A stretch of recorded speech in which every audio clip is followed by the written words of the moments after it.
Hi, it's George from Any Old Music.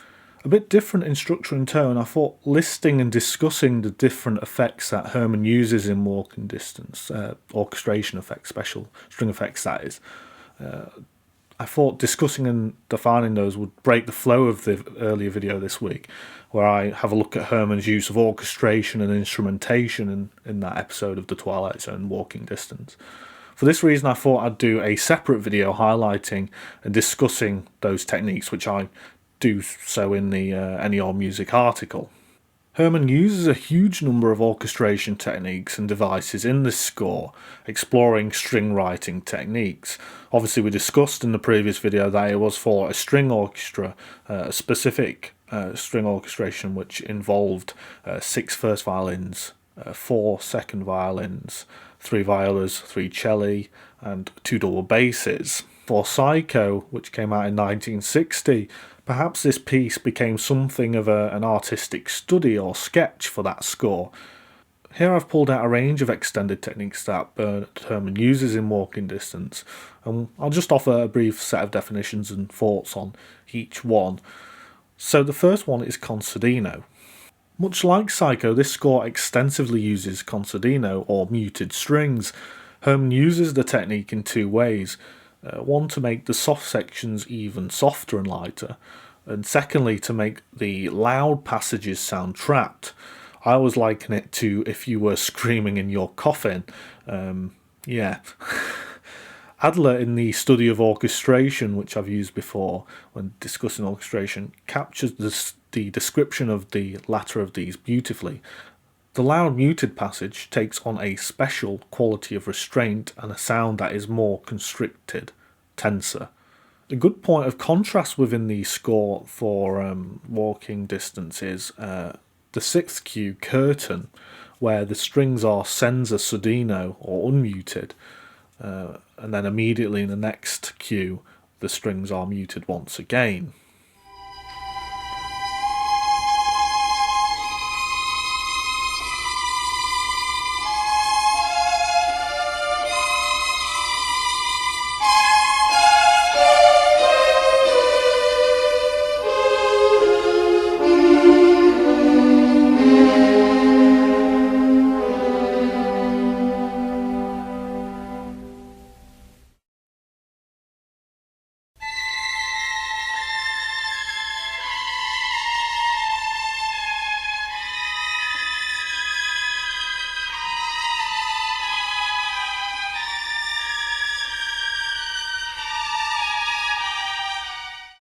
The second effect that I want to look at is quite commonplace, particularly in film music, and it's the bow tremolo, which involves simply the oscillation of the bow back and forth on a string.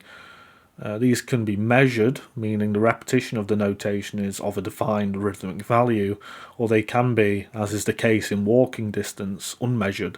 The oscillations, therefore, are performed as rapidly as possible with no consideration for defined rhythm. So in a string section, you obviously get the players doing it in their own speeds against one another.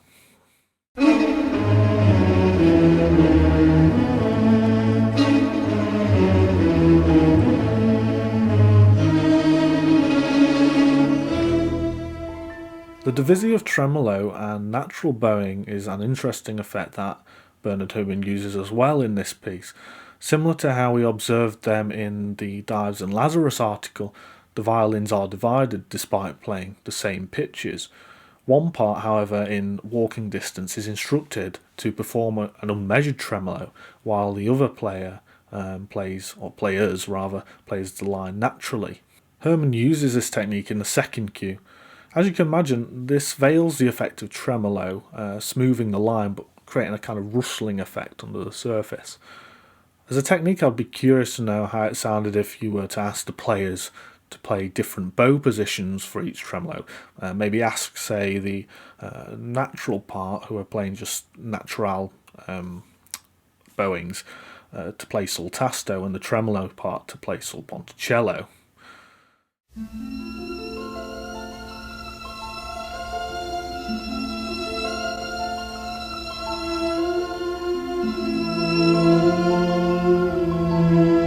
third technique is also a tremolo, however it's a fingered tremolo, which Herrmann uses in the fifth cue, the house, which also has a Senza Sordino passage too, with the double bass pizzicatos. This technique is similar to a trill, where the player oscillates rapidly between two pitches rather than with the bow, but it spans at a distance greater than the interval of a second, which a trill obviously is used for.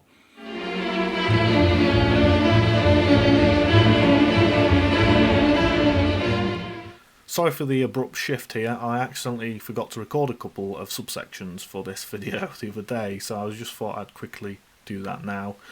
The second to last technique that I wanted to highlight was natural harmonics, also frequently described as flute-like in orchestration manuals and things like that. Herrmann uses them in the fourth cue of Walking Distance, The Park. Slightly more resonant than artificial harmonics, as they are using open strings as opposed to stop notes. The implications are that Herrmann's harmony is bound to the practicalities and I guess idiosyncrasies or natural limitations of using harmonics. By this I mean the technique itself requires delicacy on behalf of the performer to perform, and obviously great amounts of skill and delicate touch. And secondly, the notes are limited to the harmonic series, limiting pitch content and thus the harmonic potential of a piece if you are using natural harmonics.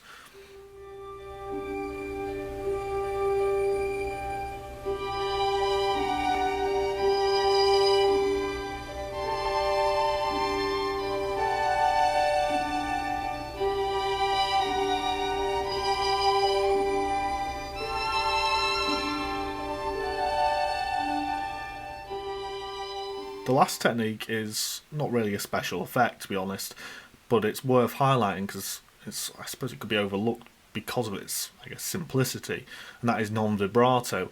In contemporary performance practice, at least in the Western tradition that we're discussing here, vibrato is considered the default for particularly strings. However, in bar 14 of cue number 5, the house, Herrmann specifies non-vibrato. So typically, if we were performing vibrato over a held note, it would give it a warmer tone quality, whereas non-vibrato makes it a bit colder, or as Samuel Adler describes it, it creates a paler sound.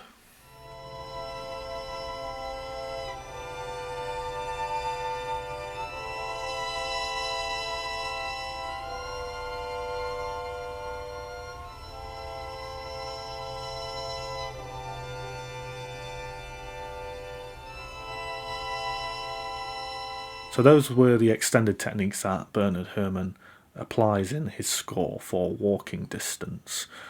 If you'd like to know more about the orchestration of this cue, this is a supplementary video to one that I made and released earlier in the week that discusses the orchestration and instrumentation of Bernard Herrmann's work on Twilight Zone, specifically Walking Distance, and next week I'm releasing a video on composition techniques in that same score.